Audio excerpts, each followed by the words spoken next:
विद्यार्थी मित्रांनो, मी प्राध्यापक आदिनाथ दामोदर अवघडे, शासकीय माध्यमिक व उच्च माध्यमिक आश्रमशाळा पिवळी, तालुका शहापूर, जिल्हा ठाणे, इयत्ता 11वीच्या वर्गामध्ये आपणा सर्वांचं मनपूर्वक स्वागत.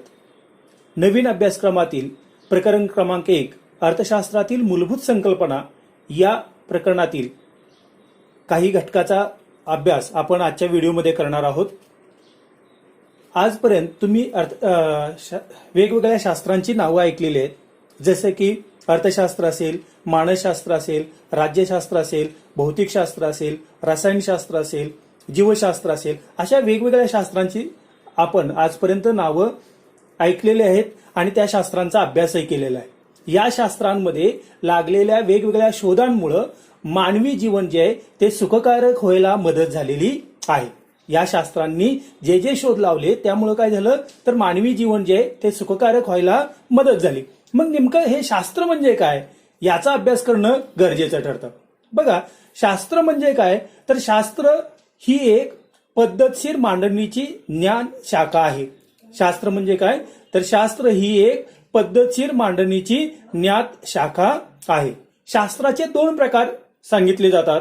एक पहिला प्रकार आहे नैसर्गिक शास्त्र आणि दुसरा आहे सामाजिक शास्त्र. बघा, शास्त्र म्हणजे काय सांगितलं मी, शास्त्र ही एक पद्धतशीर मांडणीची ज्ञात शाखा आहे आणि शास्त्राचे 2 प्रकार आहेत. एक पहिला प्रकार आहे नैसर्गिक शास्त्र आणि दुसरा प्रकार आहे सामाजिक शास्त्र. आता नैसर्गिक शास्त्र म्हणजे काय हे आपण पहिल्यांदा पाहूया. आता नैसर्गिक शास्त्रामध्ये कोणकोणते शास्त्र येतात? रसायनशास्त्र असेल, भौतिकशास्त्र असेल, जीवशास्त्र असेल, गणित असेल, यासारख्या शास्त्रांना नैसर्गिक शास्त्र असं म्हटलं जातं. आता मग नैसर्गिक शास्त्राची व्याख्या काय बाबा? ज्या शास्त्रातील नियमांना वैश्विक मान्यता आहे आणि या नियमांची सत्यता बंदिस्त प्रयोगशाळेत नियंत्रणागत पडताळून पाहता येते, अशा शास्त्राला नैसर्गिक शास्त्र म्हणतात. बघा, नैसर्गिक शास्त्र म्हणजे काय? ज्या शास्त्रातील नियमांना वैश्विक मान्यता आहे आणि या नियमांची सत्यता बंदिस्त प्रयोगशाळेत नियंत्रणागत पडताळून पाहता येते, अशा शास्त्राला नैसर्गिक शास्त्र असे म्हणतात. त्याचबरोबर या शास्त्रामध्ये जे नियम मांडण्यात आलेले असतात, जे सिद्धांत मांडण्यात आलेले असतात, ते प्रयोगशाळेत पुन्हा पुन्हा वारंवार तुम्हाला पडताळून पाहता येतात. म्हणून नैसर्गिक शास्त्राला तंतोतंत शास्त्र असंही म्हटलं जातं. बघा, नैसर्गिक शास्त्रातील नियम पुन्हा पुन्हा आपण प्रयोगशाळेत पडताळून पाहू शकतो, त्यामुळे या शास्त्राला तंतोतंत शास्त्र असंही म्हटलं जातं. उदाहरणार्थ मी तुम्हाला सांगितलं, जसं की रसायनशास्त्र असेल, भौतिकशास्त्र असेल, जीवशास्त्र असेल, गणित असेल, यासारख्या शास्त्रांना काय म्हटलं जातं? नैसर्गिक शास्त्र असं म्हटलं जातं. म्हणजे ते नियम पुन्हा पुन्हा आपण या शास्त्रातील नियम पुन्हा पुन्हा आपण पडताळून पाहू शकतो. दुसरा शास्त्राचा प्रकार आहे तो म्हणजे सामाजिक शास्त्र. दुसरा प्रकार काय? सामाजिक शास्त्र. सामाजिक शास्त्रात कोणकोणती शास्त्र येतात? अर्थशास्त्र असेल, राज्यशास्त्र असेल, मानसशास्त्र असेल, नाही का, इतिहास असेल, यासारख्या शास्त्रांचा समावेश सामाजिक शास्त्रामध्ये केला जातो. आता सामाजिक शास्त्रास वर्तणूकशास्त्र किंवा अमूर्तशास्त्र या नावानेही ओळखलं जातं. सामाजिक शास्त्रालाच वर्तणूकशास्त्र किंवा अमूर्तशास्त्र या नावानेही ओळखलं जातं. या शास्त्रात मानवी वर्तणुकीच्या कोणत्या न कोणत्या पैलूचा अभ्यास केला जातो. सामाजिक शास्त्रात मानवी वर्तणुकीच्या कोणत्या ना कोणत्या पैलूचा अभ्यास केला जातो. उदाहरणार्थ द्यायचं झालं तर मानसशास्त्र. मानसशास्त्र काय करतं तर हे मानसशास्त्र हे मानवी मनाच्या वर्तणुकीशी संबंधित ज्ञान देते. सामाजिक शास्त्र हे मानव समूहातील एक घटक असून त्या संदर्भाने त्याच्या सामाजिक घटकाबाबत ज्ञान देते. मानवी वर्तणूक ही बंदिस्त प्रयोगशाळेत तपासता येत नाही, तसेच ती नियंत्रित पद्धतीनेही अभ्यासता येत नाही. सामाजिक शास्त्राच्या नियमांना वैश्विक मान्यता नसते. विद्यार्थी मित्रांनो, इथं लक्ष घ्या. नैसर्गिक शास्त्रातील नियमांना वैश्विक मान्यता असते आणि या नियमांची सत्यता आपण वारंवार बंदिस्त प्रयोगशाळेत पडताळून पाहू शकतो.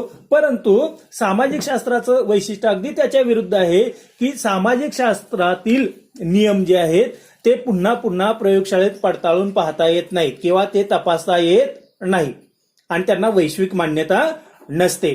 मात्र हे नियम मानवी प्रवृत्तीच्या संदर्भाने केलेली सर्वसाधारण विधाने असतात. सामाजिक शास्त्रात जे नियम मांडलेले असतात, जे सिद्धांत मांडलेले असतात, ती काय असतात तर मानवी प्रवृत्तीच्या संदर्भाने केलेली सर्वसाधारण विधाने असतात. उदाहरणार्थ अर्थशास्त्राचं उदाहरण द्यायचं झालं की अर्थशास्त्रातील मागणीचा नियम सांगतो की वस्तूची किंमत कमी झाली की मागणी वाढते. वस्तूची किंमत कमी झाली की मागणी काय होते, वाढते. आता हा सर्वसाधारण नियम आहे, म्हणजे जे मानवाची प्रवृत्ती आहे की वस्तूची किंमत कमी झाली की त्या वस्तूची अधिक प्रमाणात खरेदी केली जाते. पण वारंवार तीच प्रवृत्ती आपल्याला बाजारपेठेत पाहायलाच मिळेल असं आपल्याला सांगता येत नाही. कारण हे नियम जे आहेत, सामाजिक शास्त्रातील नियम जे आहेत, ते मानवी प्रवृत्तीच्या संदर्भाने केलेली सर्वसाधारण विधाने असतात. आता मग अर्थशास्त्र काय आहे तर अर्थशास्त्र हे सामाजिक शास्त्र आहे, नाही का. मी सांगितलं तुम्हाला की सामाजिक शास्त्रामध्ये अर्थशास्त्राचा समावेश होतो. मग अर्थशास्त्र म्हणजे काय याचा आपण विचार करूया. अर्थशास्त्र हे एक सामाजिक शास्त्र आहे. अर्थशास्त्राला इंग्रजीमध्ये इकॉनॉमिक्स असं म्हटलं जातं. काय म्हटलं जातं, इकॉनॉमिक्स, ECONOMICS. अर्थशास्त्राला इंग्रजी काय म्हटलं जातं, इकॉनॉमिक्स असं म्हटलं जातं. इकॉनॉमिक्स हा शब्द मूळ ग्रीक शब्द ऑयकोनोमिया, बघा इकॉनॉमिक्स हा इंग्रजी भाषेतील शब्द ग्रीक शब्द जो आहे ऑयकोनोमिया, OIKONOMIA या शब्दापासून आलेला आहे. याचा अर्थ काय होतो, कौटुंबिक व्यवस्थापन. या शब्दाचा ऑयकोनोमिया हा जो ग्रीक भाषेतील शब्द आहे त्याचा अर्थ काय आहे, कौटुंबिक व्यवस्थापन असा आहे. पॉल सॅम्युएल्सन यांनी अर्थशास्त्राचे वर्णन सामाजिक शास्त्राची राणी असे केलेले आहे. बघा पॉल सॅम्युएल्सन जे अर्थशास्त्रज्ञ आहेत त्यांनी अर्थशास्त्राचं वर्णन सामाजिक शास्त्राची राणी असे केलेले आहे. अर्थशास्त्र हे मानवाच्या आर्थिक वर्तणुकीच्या अभ्यासाशी निगडीत आहे. अर्थशास्त्र कोणत्या मानवाच्या वर्तणुकीचा अभ्यास करतं तर आर्थिक वर्तणुकीचा अभ्यास करतं. या शास्त्रातून मानव आपल्या अमर्याद गरजा मर्यादित साधनांद्वारे कशा पूर्ण करतो हे हाताळले जाते किंवा पाहिलं जातं. म्हणजे मानवाला मिळालेली साधनं ही मर्यादित असतात आणि त्याच्या गरजा मात्र अमर्याद असतात. मग या मर्यादित साधनांच्या साह्यानं मानव आपल्या अमर्याद गरजा कशा पद्धतीनं पूर्ण करण्याचा प्रयत्न करतो याचं विश्लेषण अर्थशास्त्रामध्ये केलं जातं. आता तुम्हाला कळालं, एक आपण पाहिलं शास्त्र म्हणजे काय तर शास्त्र ही एक पद्धतशीर मांडणीची ज्ञात शाखा आहे. शास्त्राचे दोन प्रकार पाहिले, एक नैसर्गिक शास्त्र आणि दुसरं कोणतं, सामाजिक शास्त्र.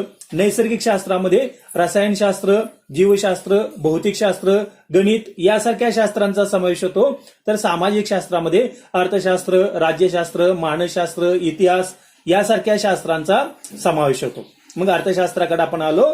आता अर्थशास्त्रच्या अनेक तज्ञांनी व्याख्या सांगितलेल्या आहेत. विशेषतः भारतीय अर्थशास्त्रज्ञ कौटिल्य यांची अर्थशास्त्राची अतिशय छान अशी व्याख्या आहे, त्याचा अभ्यास करणार आहोत. कौटिल्य हे मौर्य कालखंडातील एक महान राजकारणी, तत्वज्ञानी, अर्थशास्त्रज्ञ व राजकीय सल्लागार होते. कौटिल्य कोण होते तर मौर्य कालखंडात इतिहासामध्ये आपण अभ्यासलोय. कौटिल्य हे मौर्य कालखंडातील एक महान राजकारणी, तत्वज्ञानी, अर्थशास्त्रज्ञ व राजकीय सल्लागार होते. तसेच त्यांना चाणक्य किंवा विष्णुगुप्त या नावानेही ओळखलं जात होतं.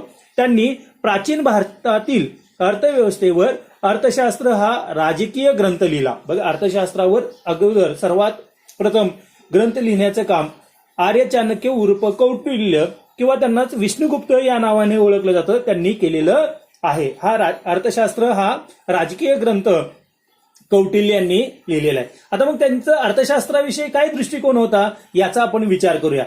कौटिल्य यांच्या मते अर्थ म्हणजे संपत्ती. कौटिल्य यांचं काय मत होतं, अर्थ म्हणजे काय, संपत्ती, आणि शास्त्र म्हणजे विज्ञान. बघा कौटिल्य यांचं मत होतं की अर्थ म्हणजे संपत्ती आणि शास्त्र म्हणजे विज्ञान. म्हणूनच अर्थशास्त्र म्हणजे संपत्तीचे संपादन आणि व्यवस्थापन.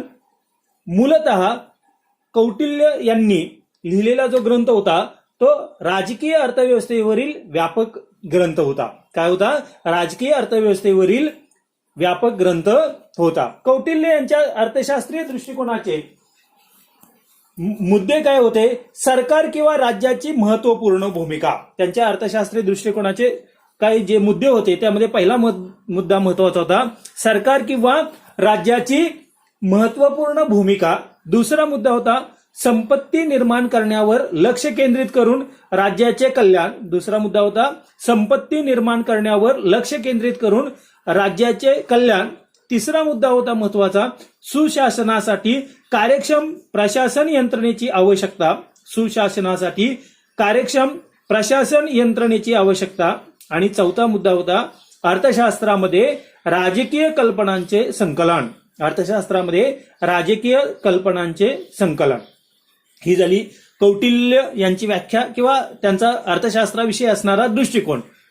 दुसरी सगळ्यात महत्वाचं जे आहे ते म्हणजे अर्थशास्त्राची व्याख्या आपण अभ्यासणार आहोत, ती म्हणजे ॲडम स्मिथ यांची. ॲडम स्मिथ यांना अर्थशास्त्राचं जनक म्हणून ओळखलं जातं. ॲडम स्मिथ यांना अर्थशास्त्राचे जनक म्हणून ओळखलं जातं. ॲडम स्मिथ यांना सनातनवादी अर्थशास्त्रज्ञ तसेच अर्थशास्त्राचे जनक असे म्हटले जाते. त्यांनी अर्थशास्त्राची संपत्तीविषयक व्याख्या 1776 मध्ये त्यांनी लिहिलेल्या राष्ट्राची संपत्ती या ग्रंथामध्ये केलेलं आहे. त्यांनी जो 1776 मध्ये and inquiry into the nature and causes of wealth of nation या नावाचा ग्रंथ लिहिला. थोडक्यात त्याचं विश्लेषण आहे, नाव आहे ते म्हणजे राष्ट्राची संपत्ती या नावाचा जो ग्रंथ लिहिला, या ग्रंथामध्ये अर्थशास्त्राची संपत्ती विषयक व्याख्या केलेली आहे. ॲडम स्मिथची व्याख्या अतिशय सोपी आहे. काय म्हणतात ॲडम स्मिथ? अर्थशास्त्र हे संपत्तीचे शास्त्र आहे. अर्थशास्त्र हे संपत्तीचे शास्त्र आहे. साधी सोपी व्याख्या ॲडम स्मिथ यांची. अर्थशास्त्र हे संपत्तीचे शास्त्र आहे. त्यांनी 1776 मध्ये राष्ट्राची संपत्ती या नावाचा ग्रंथ लिहिला आणि त्या ग्रंथामध्ये अर्थशास्त्राची व्याख्या केली. आणि ती व्याख्या काय आहे? अर्थशास्त्र हे संपत्तीचे शास्त्र आहे. आता ॲडम स्मिथ यांच्या व्याख्येचे महत्वाचे मुद्दे कोणकोणते होते? एक पहिलं होतं निरहस्तक्षेपाचे धोरण. पहिलं मुद्दा काय होता? निरहस्तक्षेपाचे धोरण. म्हणजेच ॲडम स्मिथ यांचं असं मत होतं की बाजार यंत्रणेवर सरकारचं कोणतंही नियंत्रण असता कामा नये. सरकारनं त्यामध्ये कोणत्याही प्रकारचा हस्तक्षेप करता कामा नये. दुसरा महत्वाचा मुद्दा होता भांडवल व संपत्तीचा साठा. दुसरा मुद्दा काय होता? भांडवल व संपत्तीचा साठा. तिसरा मुद्दा होता आर्थिक घडामोडीमध्ये नैसर्गिक नियम. आर्थिक घडामोडीमध्ये नैसर्गिक नियम. चौथा मुद्दा होता वृद्धीच्या सिद्धांतामध्ये श्रम विभाजन या विशिष्ट पैलूला महत्व. वृद्धीच्या सिद्धांतामध्ये श्रम विभाजन या विशिष्ट पैलूला महत्व. दुसरी व्याख्या प्राध्यापक आल्फ्रेड मार्शल. दुसरी व्याख्या कोणाची? अर्थशास्त्राची प्राध्यापक आल्फ्रेड मार्शल यांची. आता यांची व्याख्या जी आहे ती कल्याणकारी अर्थशास्त्रावर आधारित आहे. कशावर आधारित आहे?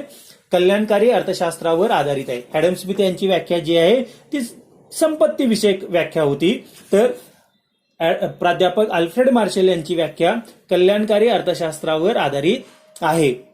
प्राध्यापक आल्फ्रेड मार्शल यांनी कल्याणकारी अर्थशास्त्राची व्याख्या मांडली. त्यांना नवसनातनवादी अर्थशास्त्रज्ञ म्हणून ओळखले जातात. बघा, ते ॲडम स्मिथ जे आहेत ते सनातनवादी अर्थशास्त्रज्ञ, तर आल्फ्रेड मार्शल हे नवसनातनवादी अर्थशास्त्रज्ञ आहेत. त्यांनी अर्थशास्त्राची मूलतत्वे या नावाचा ग्रंथ लिहिला. त्यांनी अर्थशास्त्राची मूलतत्वे या नावाचा ग्रंथ लिहिला, ज्याला इंग्रजीमध्ये प्रिन्सिपल्स ऑफ इकॉनॉमिक्स या नावानं ओळखलं जातं. हे पुस्तक त्यांनी 1890 साली प्रकाशित केलं. हे पुस्तक त्यांनी 1890 साली प्रकाशित केलं. आल्फ्रेड मार्शल यांची व्याख्या आहे, अर्थशास्त्र हे मानवी कल्याणाचा अभ्यास करणारे शास्त्र आहे. अर्थशास्त्र हे मानवी कल्याणाचा अभ्यास करणारे शास्त्र आहे. या शास्त्रात प्राप्ती व आवश्यकतेनुसार उपलब्ध साधनांचा पर्याप्त वापर या संबंधित वैयक्तिक व सामाजिक वर्तणुकीचा अभ्यास केला जातो. बघा, सोपी व्याख्या यांची पण. अर्थशास्त्र हे मानवी कल्याणाचा अभ्यास करणारे शास्त्र आहे. या शास्त्रात प्राप्ती व आवश्यकतेनुसार उपलब्ध साधनांचा पर्याप्त वापर या संबंधित वैयक्तिक व सामाजिक वर्तणुकीचा अभ्यास केला जातो. मार्शल यांच्या व्याख्येचे मुद्दे: 1. अर्थशास्त्र म्हणजे सामान्य माणसांचा अभ्यास. अर्थशास्त्र म्हणजे काय? सामान्य माणसाचा अभ्यास. 2. अर्थशास्त्र म्हणजे आर्थिक वर्तनाचे शास्त्र. 2. अर्थशास्त्र म्हणजे आर्थिक वर्तनाचे शास्त्र. 3. अर्थशास्त्र म्हणजे भौतिक कल्याणाचा अभ्यास. अर्थशास्त्र म्हणजे भौतिक कल्याणाचा अभ्यास. आणि 4. अर्थशास्त्र केवळ संपत्तीचा अभ्यास नाही. बघा, ऍडम स्मिथच्या व्याख्येमध्ये काय आहे? अर्थशास्त्र हे संपत्तीचा शास्त्र आहे फक्त. तर यांनी काय म्हटलं की अर्थशास्त्र म्हणजे केवळ संपत्तीचा अभ्यास नाही. अशा प्रकारचे मुद्दे प्राध्यापक अल्फ्रेड मार्शल यांच्या कल्याणकारी व्याख्येमध्ये आपल्याला पाहायला मिळतात. आणि तिसरी व्याख्या जी आहे आपल्या अभ्यासक्रमामध्ये ती म्हणजे लिओनेल रॉबिन्स यांची. तिसरी व्याख्या कोणाची आहे? लिओनेल रॉबिन्स यांची. यांची व्याख्या जी आहे ती दुर्मिळतेवर आधारित आहे. बघा, पहिली व्याख्या ऍडम स्मिथची संपत्तीवर आधारित आहे. दुसरी जी व्याख्या आहे ती कल्याणकारी अर्थशास्त्राची प्राध्यापक अल्फ्रेड मार्शल यांची आहे. आणि तिसरी रॉबिन्स यांची व्याख्या जी आहे ती दुर्मिळतेवर आधारित आहे. आणि ही व्याख्या अतिशय प्रसिद्ध आहे. प्राध्यापक रॉबिन्स यांनी 1932 साली अर्थशास्त्राचे स्वरूप व महत्व 1932 साली अर्थशास्त्राचे स्वरूप व महत्व and essay on the nature and significance of economic science या नावाचं जे पुस्तक प्रसिद्ध केलं, अर्थशास्त्राचे स्वरूप आणि महत्व, या पुस्तकामध्ये त्यांनी अर्थशास्त्राची दुर्मिळतेवर आधारित व्याख्या केलेली आहे.